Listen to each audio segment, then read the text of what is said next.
based on that, it looks like we're headed absolutely in the right direction. But some states are looking at other states and they're saying, I can't imagine what they're going through because they're not in that position. They're in very good shape. I would say that we have 20 states at least, but you really have 29 that are in extremely good shape. You have others that are getting much better. And I think with almost a few exceptions, you have every state that is either doing better or on the way to doing better. Yeah, please. Yeah, go ahead. Go ahead. On your threat to adjourn Congress, clearly you have the power, Article 2, Section 3, but that'd be quite radical to do. Earlier last month, you were in the Oval Office talked about now is not the time for partisanship. How will that act lower the partisanship in this town, and could it potentially hinder your ability to get something done on coronavirus? Well, look, it's been a very partisan government for a long period of time, not just this administration. You can go back into the last two administrations. You've seen a lot of partisanship. And even now, you would think that we wouldn't have, as an example, with the paycheck plan. That's going so well. It's so smooth, so beautiful, almost without a hitch. All of that money is being distributed to small businesses. They're giving it to their employees. It's keeping them ready, viable, so when we open. And now it's been so good that it's almost depleted, and we want to replenish it, and we can't get the Democrats to approve it. And that's a program that they and everybody else admit that are great. So you do have partisanship.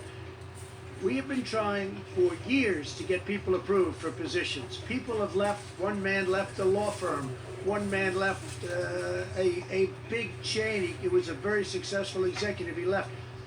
It was 2 years ago. We have people that have been waiting for 3 years, and we can't get them approved by the Democrats in the Senate because they're taking so long to approve our judges. Now, I have to tell you that I'm totally in favor of what Mitch is doing with judges, because that always seems to be a priority, and it's a very important priority. I think it's one of the great trademarks of this administration. We've approved record numbers of federal judges and appellate judges and 2 Supreme Court judges. But rather than approving somebody who's highly qualified, somebody that everybody knows is going to be approved, rather than going quickly, they take the maximum amount of time, whatever that time may be. And what they're doing by doing that is taking days to approve somebody that could be approved in a quick vote. People that get phenomenal reviews in committee are going maximum number of hours. And what they do is there's only so many hours in a day. Now, we could have said, let's stay. I would have been in favor of that. They didn't choose to do it. But I have a very strong power. I'd rather not use that power. But we have way over 100 people that we very badly need in this administration that should have been approved a long time ago.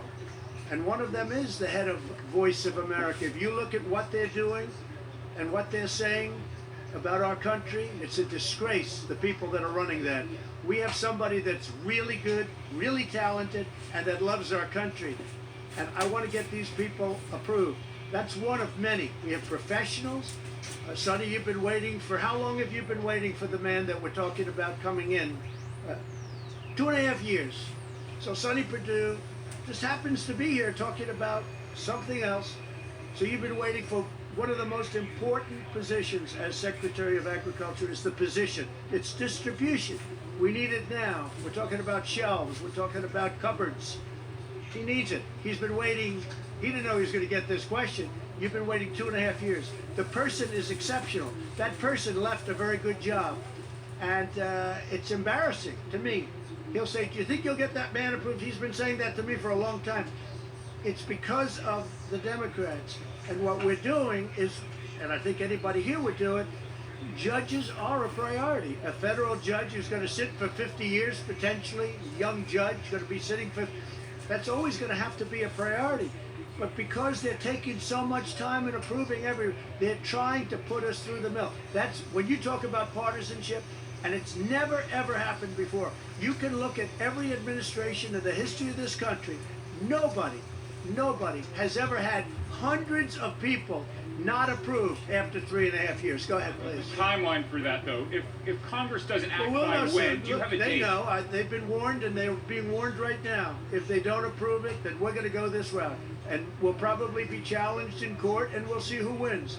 But when the court hears that we aren't getting people approved, as Sonny would say, for 2.5 years for an important position that we need because of this crisis, we needed these people before, but now we really need these people.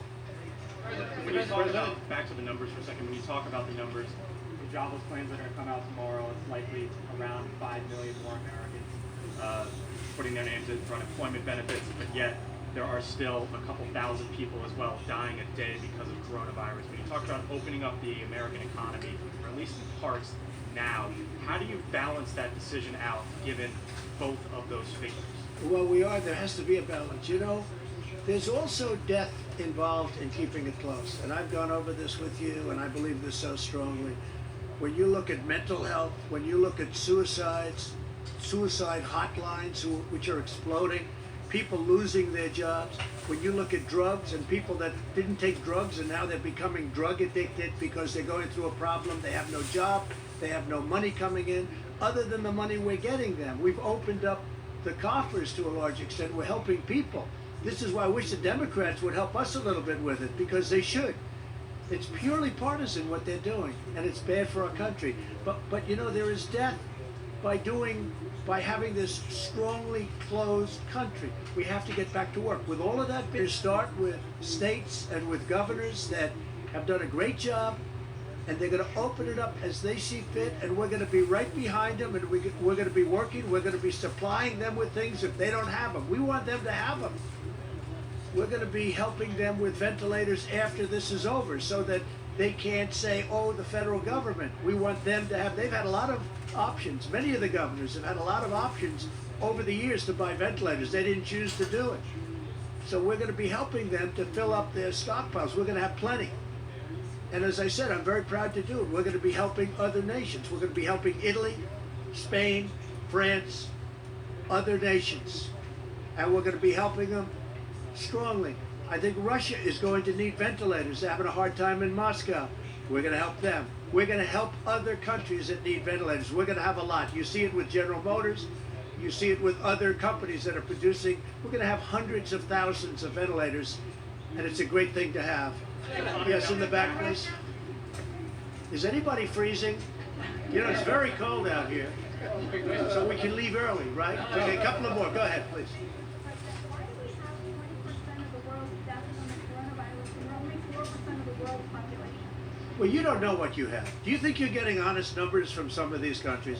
Do you really believe those numbers in this vast country called China, and that they have a certain number of cases and a certain number of deaths? Does anybody really believe that? Here's the story. We report everything. We're reporting the cases, and our reporting is good. We're reporting every death. In fact, I see this morning where New York added 3,000 deaths because they died, and they're now saying, rather than it was a heart attack, they're saying it was a heart attack caused by this, so they're adding. If you look at it, that's it.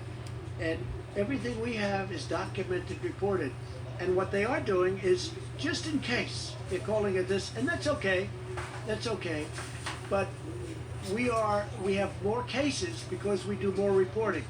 We have more cases because everything is down. But does anybody really believe the numbers of some of these countries that you've been watching and you've been reporting on, and then it's like they didn't have the big thing? There have been some really, really bad, heavily in really some countries that are in big, big trouble.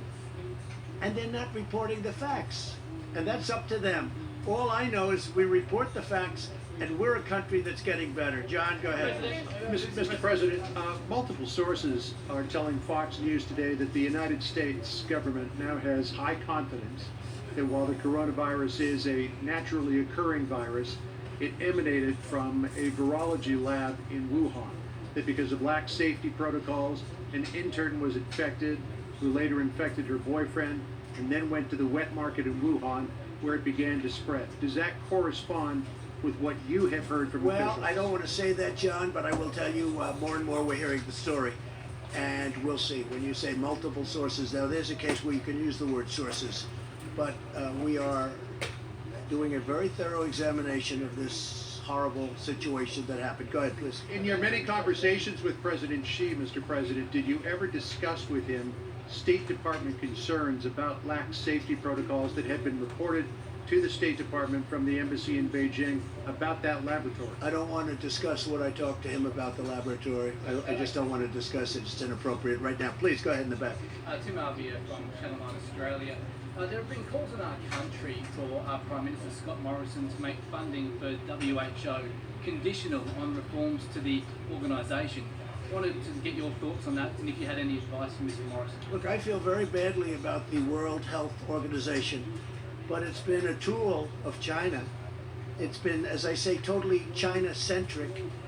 You take a look at everything that's happened, they've been wrong. I was all for it at the beginning. What do I know? I walked in, I said, World Health Organization, isn't that wonderful? And then you start to see all the mistakes. They didn't want us to close our borders to China, to Wuhan, specifically. They didn't want our borders closed.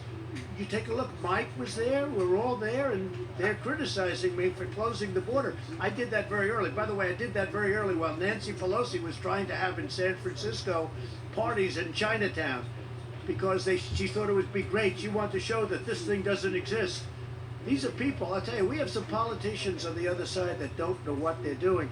If you look at timelines, you got to look at some timelines. But the World Health Organization, just like the World Trade Organization, I'm telling you, I call them, they have been treating the United States for decades so badly, and they've been so in favor of China. China took off when it joined the World Trade Organization because of what's happened.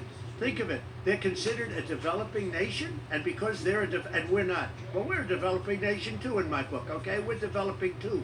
But the fact is, we have been treated so badly by these organizations, and believe me, I'm looking at that one too. We're winning a lot of lawsuits right now that we never won before in the past. We're winning a lot of money that we never won in the past. That's with the World Trade. But with the World Health Organization, what's happened there is a disgrace. Here's the other thing. We pay $400 to $500 million a year. China's paying $38, $39, and $40 million a year. And it's like they control this group. I could do that too if I wanted to devote full time to it, or have some very capable people dealing with Dr. Tedros, okay? I could do it too. I could do very well with that. But there's something going on. There's something going on that's very bad. Now, the $500 million that we save, we're going to make a determination over a little period of time. But they're going to either have to make massive changes, I don't even know if they're going to be able to do that, or we're going to give money to people. We want to help people. You know what we do in Africa with AIDS, people have no idea what we do and the money we spend. We were talking about it the other day, Doctor. We are spending billions of dollars to help people. In the case of one that Dr. Birx is very much involved in, AIDS, billions of dollars. And you know what? It's a great thing. Nobody talks about it. Nobody gives us credit. We do that, and we do it very directly. But we're spending billions of dollars to help people live, and all over the world. But we're spending $500 million to the World Health Organization, and there's something very bad going on. And you know what? I've gotten very much involved. It's been going on for a long period of time, and we don't want to be the suckers anymore. So it's cold out. We will talk to you tomorrow. Big day tomorrow. Very big day. Thank you. President, if Dr. Tedros is removed, would you change your mind?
These genius aliens are smarter than any man.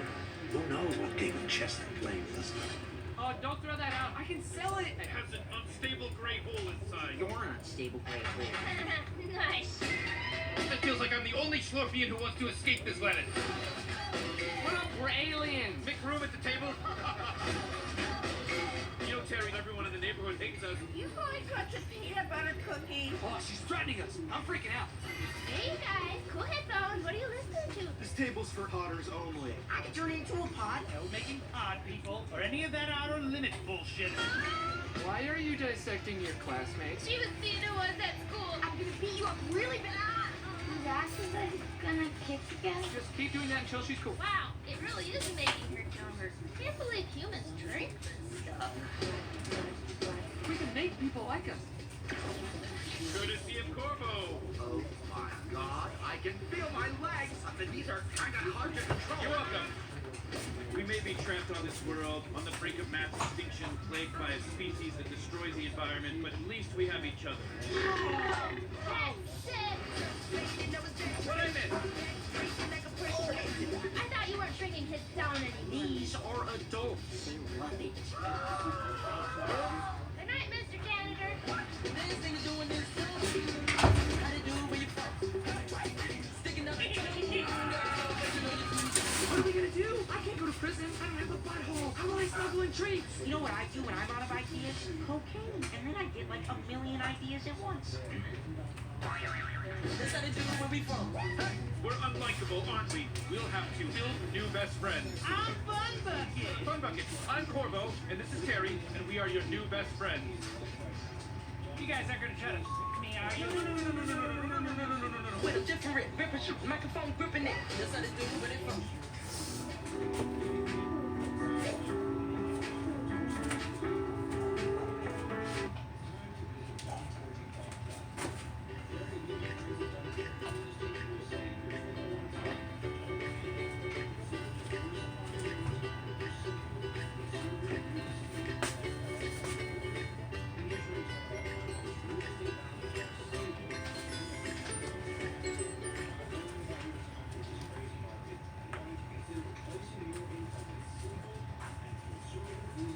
Last night, I got my very first police knock ever.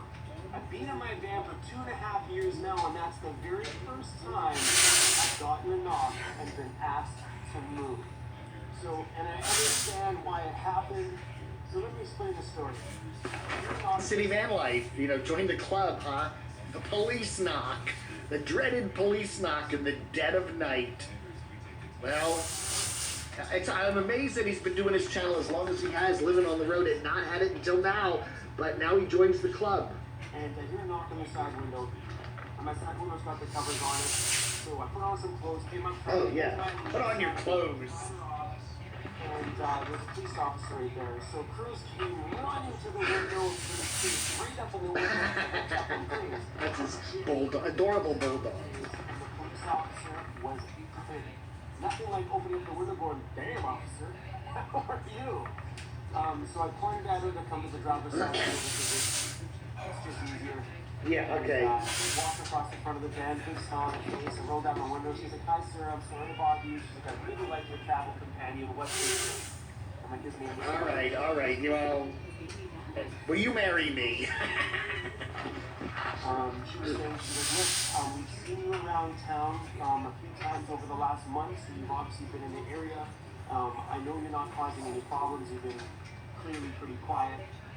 She said, but because it's a long weekend here, we've been asked to ramp up. No campers allowed in town at all. and there's no campers allowed in any of the backcountry areas, so it is inside dirt roads outside of town. And she explained to me, she's like, the reason for that is because right now they're getting a huge influx of RVers, and I've seen probably 30 RVs come through this town in the last 2 days, so I understand.